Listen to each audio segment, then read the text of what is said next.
तो कैसे हैं आप लोग। आज हम स्टार्ट करने वाले फर्स्ट चैप्टर की PYQ और हिंदी की जो कंप्लीट सीरीज है वो उसको चैनल पे जाकर एक्सप्लोर कर सकते हो। ठीक है, तो हम थ्योरी करवा दी है और आज हम प्रैक्टिस करने वाले हैं PYQ। इसमें पहला क्वेश्चन है, बड़बड़ाना, खटखटाना, भन बनाना शब्दों में क्रिया के कौन से प्रकार के धातु का प्रयोग किया गया है। तो ये है अनुकरण धातु।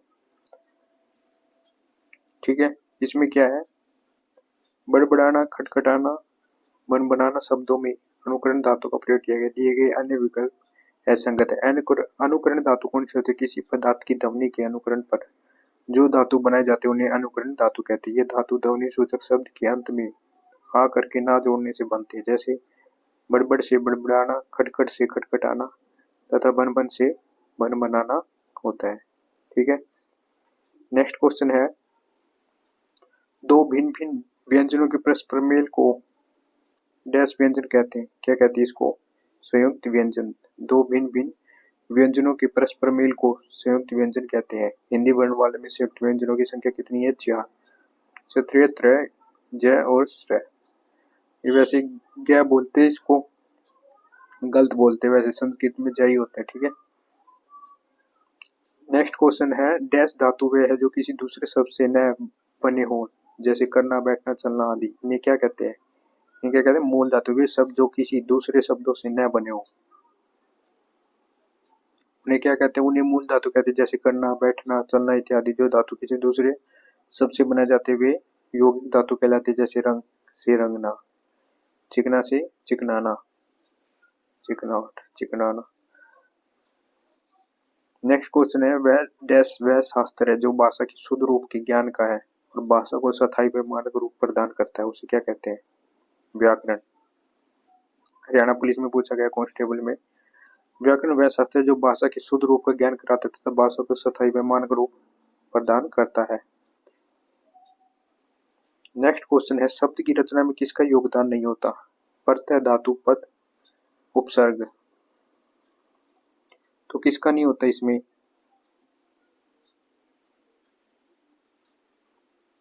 बताओ किसका नहीं होता। ये बी आंसर आएगा।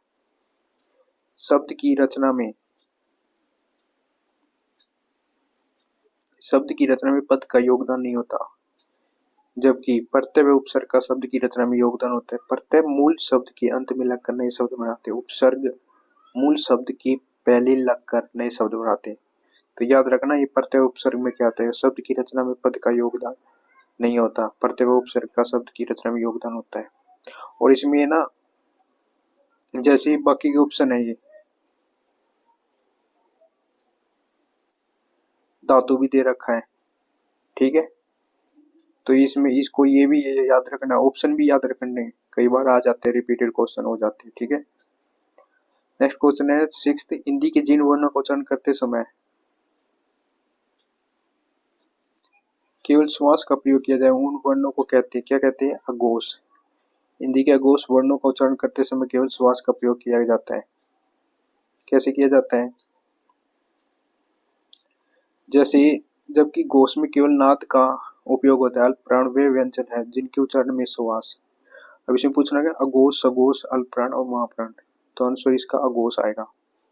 अघोष वर्णों का उच्चारण करते समय केवल श्वास का प्रयोग नहीं होता। ठीक है, अल्पप्राण में वे व्यंजन जिनके उच्चारण में श्वास पूर्ण रूप से अल्प मात्रा में निकले और जिनके हकार जैसी ध्वनि न हो। और महाप्राण वे व्यंजन है जिसमें श्वास अधिक मात्रा में निकलती है तथा हकार जैसी ध्वनि विशेष रूप से रहती है। नेक्स्ट क्वेश्चन है हमारा ही, हिंदी वर्णमाला में अंग और अंग क्या है, मतलब इनके क्या अंतर होता है इनमें। ये तो अंग की मात्रा होगी। ठीक है, तो इसका आंसर सी, अयोगवाह कहते हैं। हिंदी वर्णमाला में अंग और अंग का अयोगवाह है, अनुस्वार और विसर्ग। न तो स्वर है न व्यंजन है। अयोगवाह का अर्थ है योग न होने पर जो साथ रहे। स्वर उन वर्णों को कहते हैं जिनका उच्चारण बिना किसी अवरोध के होता है, जबकि जिन वर्णों का उच्चारण स्वरों की सहायता से होता है उन्हें व्यंजन वर्ण कहते हैं। संयुक्ता अक्सर दो या दो से अधिक व्यंजनों के मेल से बनते हैं, इनके बीच स्वर नहीं होता, जैसे उत्थान, प्रस्थान आदि। ठीक है, किसी ने पूछा ना स्वर व्यंजन अयोगवा संयुक्ताक्षर, तो ये क्या है अंग और ये अण, ये अयोगवा में है। ठीक है, इसे वैसे ना विसर्ग में लिया जाता है, इसको संस्कृत में विसर्ग में भी कहा जाता है। योग न होने पर जो सात ऐसे वर्णों का है जिनका उच्चारण बिना किसी अवरोध के होता है, जबकि जिन वर्णों का उच्चारण स्वरों की सहायता से होते हैं उन्हें व्यंजन वर्ग कहते हैं। तो एक्सप्लेनेशन है ना, याद कर लेना, कई क्वेश्चन सोल्व हो जाएंगे। नेक्स्ट क्वेश्चन हमारा है निम्नलिखित में कौन से वर्ण का उच्चारण स्थान तालु नहीं है। तो तालु नहीं है किसका है, ई द से और यह, तो किसमें नहीं है, ई में आ गया, ई उच्चारण स्थान तालु नहीं है। जैसे ऊपर की जो जीभ का ऊपर तल हुआ वो लग नहीं लगता, जैसे से में भी वो आती है, ये में भी यूज हो रहा है। ठीक है, तो इसमें किसमें नहीं हो रहा, ये हो रहा द में। ठीक, तो दिए गए वर्णों में द वर्ण का उच्चारण स्थान तालु नहीं होगा, द का उच्चारण स्थान दंत है, द बोल के भी देखो, ई से यह का उच्चारण स्थान तालव्य है, च वर्ग का उच्चारण स्थान भी तालव्य है। नेक्स्ट क्वेश्चन है निम्न में कौन से वर्ण का उच्चारण स्थान मुद्दा नहीं है, ट थ ड र, तो ये क्या है, थ। दिए गए वर्णों में वर्ण का उच्चारण स्थान मूर्धन्य है, जबकि ट ठ ड उच्चारण स्थान मूर्धन्य है। ट ड ड ड बोल के देखो, री, इसमें क्या है, मुद्दा क्या है, जैसे इसमें बोला थ बोला, ठीक है, इसमें ट ट यानी कि ऊपर जीभ लग रही है, मुर्दा, तो इसे कहते हैं मूर्धन्य। ठीक है, तो ये से याद रखना है बोल के भी।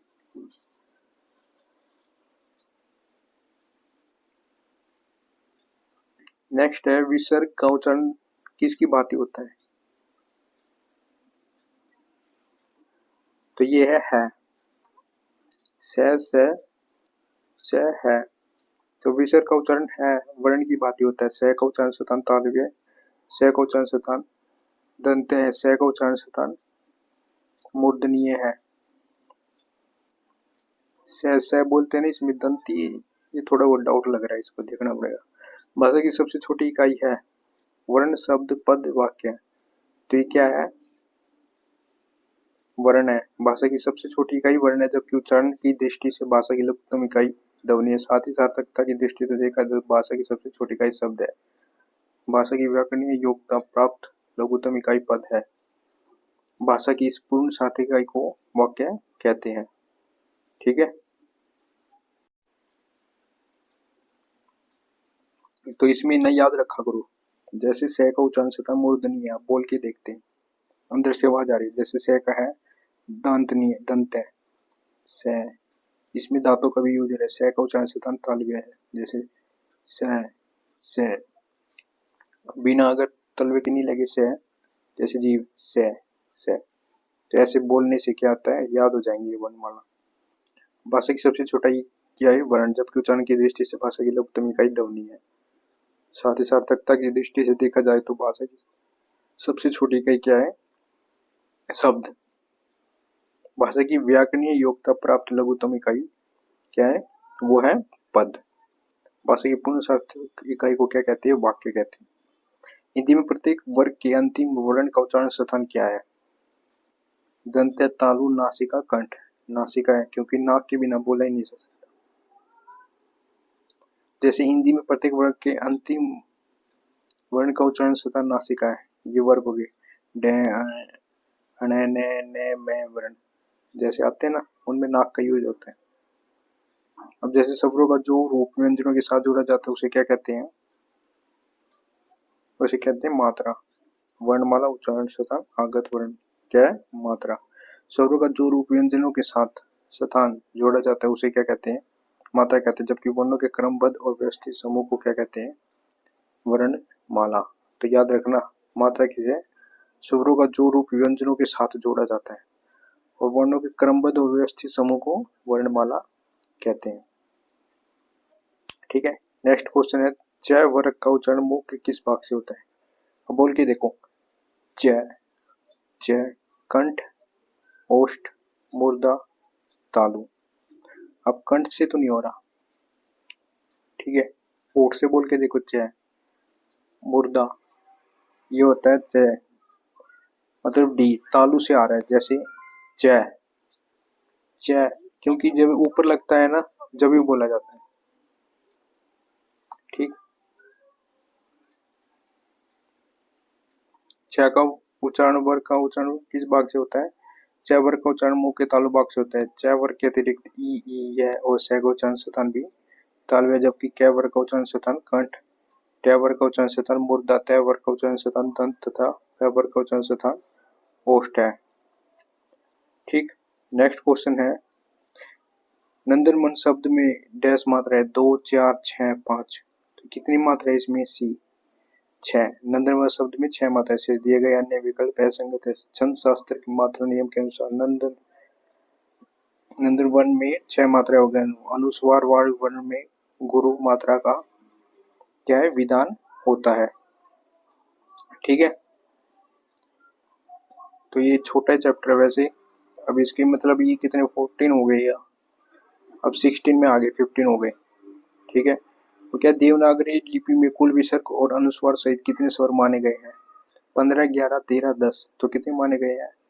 ये 13। देवनागरी लिपि में कुल विसर्ग और अनुस्वार सहित 13 स्वर माने गए। साधारणतः वर्णमाला में 11 स्वर माने जाते हैं। अनुस्वार और विसर्ग को अयोगवा माना गया है। अनुस्वार विसर्ग न तो स्वर है न व्यंजन है। याद रखना, अयोगवा का अर्थ है योग न होने पर जो साथ रहे। तो ये कलर में पूछा गया। नेक्स्ट क्वेश्चन, डैश ध्वनि का उच्चारण है कि समान होता है तथा इस स्वर से परे 2 बिंदुओं के रूप में लगाया जाता है। तो ये क्या है? सी, स्वर, व्यंजन, विसर्ग, इनमें से कोई नहीं। ये विसर्ग। विसर्ग ध्वनि का उच्चारण है कि समान होता है तथा इसे स्वर पर से 2 बिंदुओं के रूप में लगाया जाता है। कहा था ना, जैसे विसर्ग होता है, विसर्ग ध्वनि का उच्चारण है कि समान होता है, इसे स्वर की 2 बिंदुओं के रूप में लगाया जाता है। विसर्ग को अयोगवा माना जाता है। विसर्ग का उच्चारण स्थान कंठ है, जैसे अह, ये है अ, ठीक है, ये है अंग, तो इसको क्या बोलेंगे? अंग। अंग नहीं बोलेंगे अंग, इसको ये अह बोलेंगे, ठीक है। ऐसे है, जिन स्वरों के उच्चारण में दीर्घ स्वरों से अधिक समय लगता है वो क्या कहलाते हैं? ह्रस्व, दीर्घ स्वर, प्लुत स्वर, इनमें से कोई नहीं। वो है प्लुत स्वर। जिन स्वरों के उच्चारण में दीर्घ स्वरों से अधिक समय लगता है वे प्लुत स्वर कहलाते हैं। जिन स्वरों के उच्चारण में कम से कम समय लगता है उन्हें ह्रस्व स्वर कहते हैं, जबकि जिन स्वरों के उच्चारण में स्वरों से दुगना समय लगता है उन्हें दीर्घ कहते हैं। प्लुत किसे कहते हैं? जिन स्वरों के उच्चारण में दीर्घ स्वरों से अधिक, और जिन स्वरों के उच्चारण कम से कम समय लगे उसे ह्रस्व, और जिन स्वरों के उच्चारण में ह्रस्व स्वरों से दुगना लगे उसे दीर्घ। हिंदी वर्णमाला में कुल कितने अक्षर है? कुल कितने स्वर है? सॉरी, 11, 9, 13, 10। तो ये है 11। हिंदी वर्णमाला में कुल 11 स्वर। जिन वर्णों को स्वतंत्र रूप से बोला जा सकता है उन्हें स्वर कहते हैं। स्वर 2 प्रकार के होते हैं। स्वर कौन कौन से? ह्रस्व और दीर्घ स्वर। ह्रस्व क्या है? अ, ई, उ, री, 4 वर्ण हो गए। दीर्घ में क्या है? अ, ई, उ, ए, ओ, ये 7 वर्ण हो गए, ठीक है। तो ये याद रखना। लास्ट क्वेश्चन है, उच्चारित शब्द को लिखने में प्रयुक्त लिपि चिन्हों के व्यवस्थित रूप को डैश कहते हैं। क्या कहते हैं उन्हें? स्वर, वर्तनी, विसर्ग, इनमें से कोई नहीं। वर्तनी। उच्चारित शब्द को लिखने में प्रयुक्त लिपि चिन्हों को, उच्चारित शब्दों को लिखने में प्रयुक्त लिपि चिन्हों के व्यवस्थित रूप को वर्तनी कहते हैं। किसी शब्द को लिखने के लिए वर्णों को वर्तनी या अक्षरी कहते हैं। अंग्रेजी में वर्तनी को स्पेलिंग तथा उर्दू में हिज्जे भी कहते हैं। तो हमारा ये चैप्टर फिनिश होता है, ठीक है। नेक्स्ट चैप्टर मिलते हैं हम संज्ञा वाले चैप्टर में। तो थैंक यू फॉर वॉचिंग।